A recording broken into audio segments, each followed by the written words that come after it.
Commander, nice work out there. I knew working with a Spectre would be better than life at CSEC. Have you worked with a Spectre before? Well, no, but I know what they're like. Spectres make their own rules. You're free to handle things your way. At CSEC, you're buried by rules. The damn bureaucrats are always on your back. For the most part, the rules are there for a reason. Maybe. But sometimes it feels like the rules are only there to stop me from doing my work. If I'm trying to take down a suspect, it shouldn't matter how I do it, as long as I do it. But CSEC wants it done their way. Protocol and procedure come first. That's why I left. So you just quit because you didn't like the way they do things? There's more to it than that. It didn't start out bad, but as I rose in ranks, I got saddled with more and more red tape. CSEC's handling of Saren was typical. I just couldn't take it anymore. I hate leaving. I hope you made the right choice. I'd hate for you to regret it later. Well, that's sort of why I teamed up with you. It's a chance for me to get off the Citadel, see how things are done outside CSEC. Either way, I plan to make the most of this. And without CSEC headquarters looking over my shoulder, well, maybe I can get the job done my way for a change. Just do a good job and don't get in my way. We'll get along fine. Don't worry, Commander. I'll keep clear. Shepard, what can I do for you? What's your story, Rex? There's no story. Go ask the Quarian if you want stories. You Krogan live for centuries. Don't tell me you haven't had a few interesting adventures. Well, there was this one time the Turians almost wiped out our entire race. That was fun. I heard about that. You know, they almost did the same to us. It's not the same. It seems pretty much the same to me. So your people were infected with a genetic mutation? An infection that makes only a few in 1,000 children survive birth? And I suppose it's destroying your entire species? I suppose it isn't all the same. I don't expect you to understand, but don't compare humanity's fate with the Krogan. I was just making conversation. I wasn't trying to upset you. Your ignorance doesn't upset me, Shepard. As for the Krogan, I gave up on them long ago. The genophage infected us, but it's not what's killing us. Are your people really dying? We're sure not getting any stronger. We're too spread out. None of us are interested in staying in our own system. Lots of species have left their homes and prospered. But they go to colonize new worlds. We're not settlers. We're warriors. We want to fight. So we leave. Hire ourselves out. And most of us never go back. What can you tell me about the genophage? Ask the Solarians if you want details. They made it. All I know, it makes breeding nearly impossible. Thousands die in stillbirth, and most never get that far. Every Krogan is infected, every one. And no one's rushing to find a cure. Why don't the Krogan try to find a cure? When was the last time you saw a Krogan scientist? You ask a Krogan, would he rather find a cure for the genophage or fight for credits? He'll choose fighting every time. It's just who we are, Shepard. I can't change that. Nobody can. So long, Rex. Shepard. Commander, you have a minute to talk? I keep an open door policy. If you have any concerns, lay them on me. All right.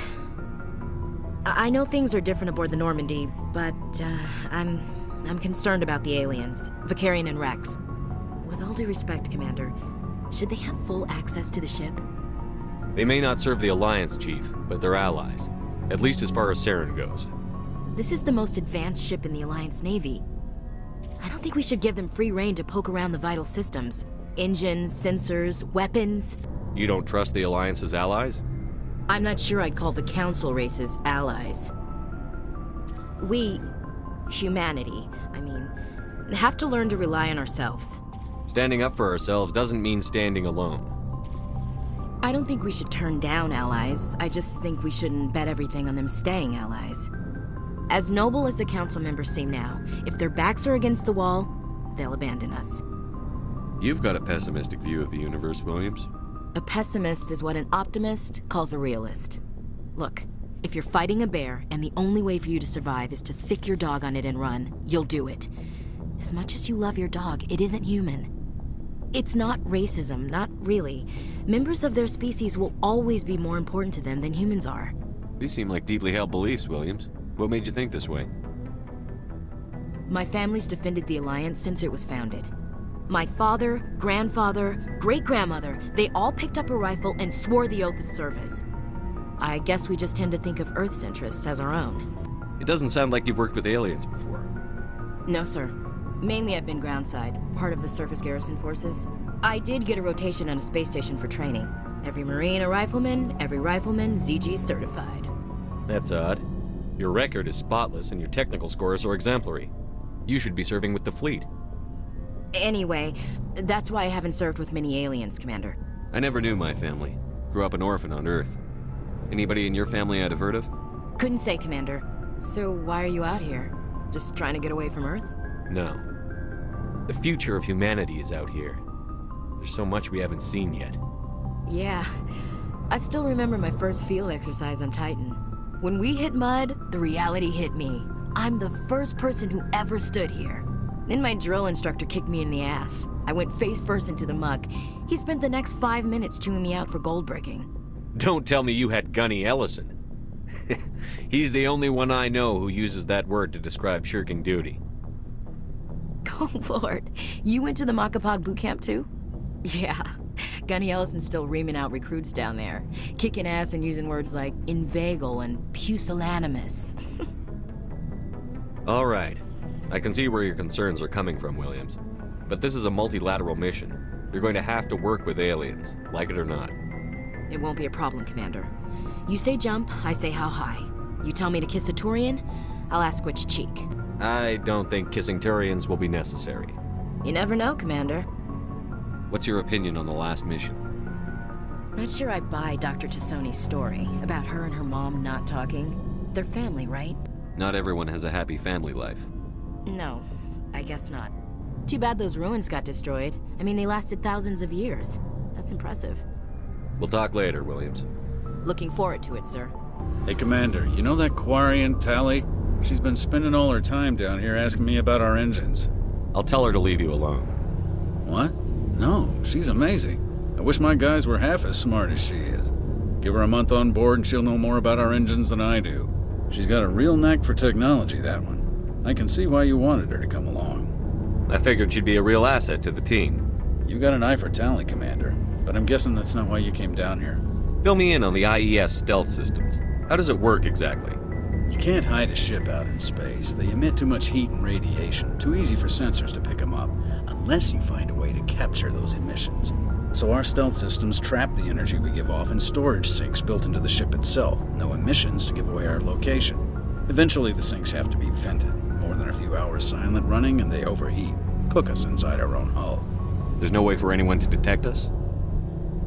A visual scan can still pick us up. Anyone looking out a window can see us plain as day.